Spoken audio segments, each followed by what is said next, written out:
Olá, Eduardo, boa tarde. A Escola de Letras da Unirio agradece essa entrevista e a sua vinda aqui para proferir a aula inaugural de 2015. Você acaba de publicar mais um livro, né, uma biografia intelectual do Mário, mas desde o seu mestrado, inclusive o seu doutorado, foi dedicado ao modernismo e ao Mário de Andrade. E você poderia contar um pouco seu interesse, né? Como é que isso se deu? Ah, então, Mário de Andrade, eu comecei a me interessar por modernismo e especialmente pela figura do Mário de Andrade. Eu era muito garoto, estava fazendo faculdade, isso foi lá no final dos anos 60 e eu fiz filosofia, fui estudar modernismo, era até uma coisa meio estranha, né? Que não fui estudar logo Aristóteles, mas fui estudar o modernismo brasileiro. E depois, na minha tese de mestrado, na minha dissertação de mestrado, eu fiz um trabalho que era sobre a ideia de brasilidade no modernismo. E Mário de Andrade já era uma figura importante. Depois, no doutorado, eu retomei a discussão sobre modernismo e aí ainda voltei a considerar a figura do Mário de Andrade, que é completamente central, né? Talvez seja não só a figura do modernismo a mais importante, quem formulou melhor, né, as teses do modernismo, como quem sabe a figura mais intelectual mais importante no Brasil do século XX. E esse interesse por modernismo e por Mário de Andrade, depois ele se ampliou num estudo que envolvia mais o conceito de moderno, em pesquisas que eram mais conceituais, mas eu sempre tive a ideia de voltar ao Mário de Andrade com uma perspectiva mais biográfica, né? Eu não sei se é bem biográfica, porque a ideia era de discutir a relação entre vida e obra. Isso é tão próprio, né, para considerar a obra do Mário de Andrade, a figura do Mário de Andrade. Então eu retornei a ele algumas outras vezes, mas não com essa tentando dar conta de uma biografia inteira. Agora, nesse livro aqui é que eu tentei contar a história da vida e a relação vida e obra. Primeiro que a vida dele foi dedicada a um projeto, a uma... Ele falava até de uma certa missão, né, que ele teria. Isso por um lado. Por outro lado, a obra dele é tão atravessada pela vitalidade, pela energia da sua vida, que é difícil você não falar dessa conexão entre vida e obra quando se trata do Mário de Andrade, né?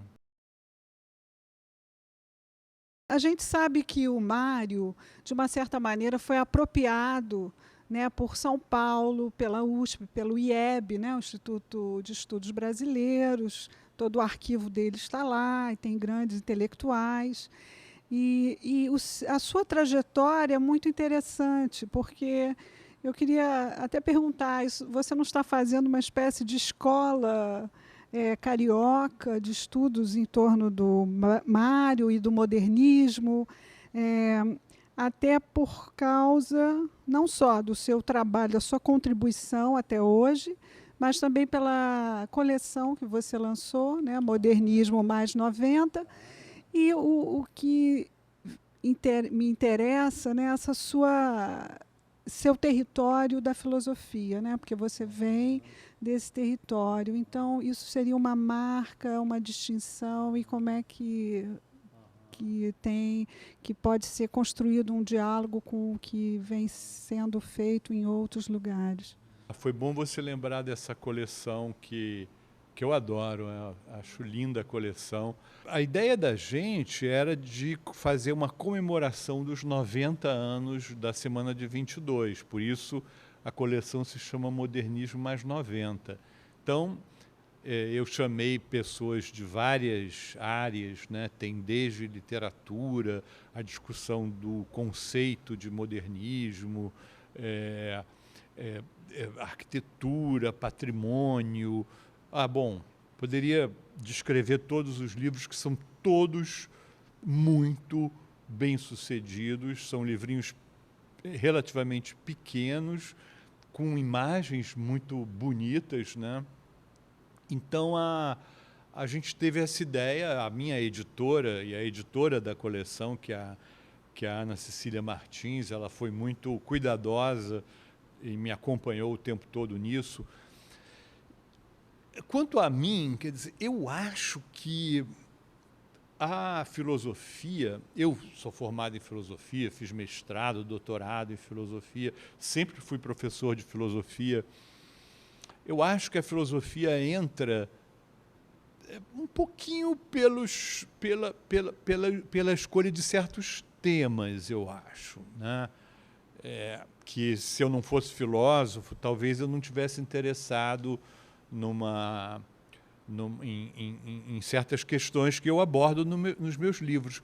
Mas a impressão que eu tenho é que é muito mais por uma postura mais... Não sei, a gente filósofo tem menos certeza, né? Menos certezas. Então, eu acho que no meu livro eu tenho mais uma perspectiva de indagação e que é própria da filosofia. Acho que é por aí que a filosofia aparece. Tem algumas outras pessoas que têm feito trabalhos discutindo o conceito de moderno, de modernismo, e até mesmo no caso brasileiro. Eu lembro aqui de um amigo, e foi meu aluno na PUC, que é o Pedro Duarte, que fez um trabalho muito bonito discutindo. Eu acho que você falou lá de São Paulo, da USP, do IEB, aquilo é muito importante, porque eles guardam o arquivo do Mário de Andrade, são muito cuidadosos, né, na preservação desse arquivo. Agora, talvez realmente seja uma perspectiva diferente da perspectiva que essas pessoas que estão próximas aqui no Rio têm tido. Mas nessa coleçãozinha também tem gente de São Paulo, tem gente de letras de São Paulo. A ideia era ampliar um pouco a discussão sobre o modernismo. O Mário, né, você falou que ele foi o grande intelectual do século XX, mas ele preponderava até o final dos anos 60. E o Oswald ficou um pouco sumido, né? E nos anos 60 ele aparece com muita força, né? E eu queria perguntar para você, né, qual seria assim a principal diferença entre o projeto do Oswald e do Mário, principalmente em relação ao Brasil, né? Um aspecto do nacional, de um projeto nacionalista, num sentido positivo, né? Entre o Mário e o Oswald. De fato, os estudos, o interesse pelo Mário de Andrade, até certo momento, ficou muito restrito aos estudos acadêmicos.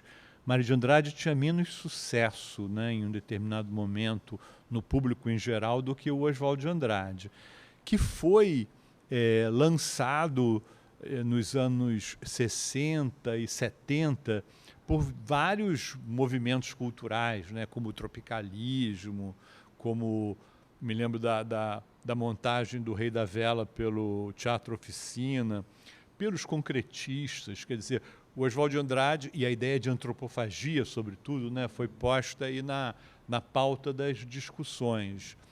E até fez-se uma leitura, a meu ver, muito oswaldiana do próprio Mário de Andrade, no filme do Joaquim Pedro, o Macunaíma, né? Eu acho que tem um tom oswaldiano, um tom tropicalista que talvez é a marca dessa época, né? Acho que hoje essa oposição entre essas duas grandes figuras não está tão mais marcada assim. Eu me lembro de um texto do Alceu Moroso Lima falando sobre Mário de Andrade, em que ele compara a figura poliédrica do Mário de Andrade à figura monolítica do Oswald de Andrade, que era o Mário de Andrade era muito diverso, né? Ele diz que ele é 300, 350, então ele tem realmente uma dimensão poliédrica. Acho que nisso o Alceu acertou. E o Oswald sempre foi mais, não sei, talvez mais insistente, né, numa só ideia. Os dois estão interessados em compor um retrato de Brasil. Não sei se são nacionalistas, mas certamente o tema da brasilidade interessa aos dois. Mas eu acho que eles têm perspectivas muito diferentes de considerar a entidade brasileira, né? O Oswald é uma pessoa mais intuitiva, ele quer dar conta, né, de um conjunto de coisas numa imagem única, e é uma perspectiva mais intuitiva. E o Mário de Andrade certamente é um autor muito mais analítico, ele reconhece isso, né? Quer dizer, ele quer reconhecer a existência dessas diferenças que compõem a unidade da entidade nacional, mas eu acho que os dois movimentos, o do Oswald de Andrade e o do Mário de Andrade, são movimentos, são direções que interessa ainda a gente retomar. Os dois até na sua divergência. Eu acho bacana que se faça isso. Para terminar, o Mário trabalhou sempre com tensões irresolvidas, principalmente na sua poesia.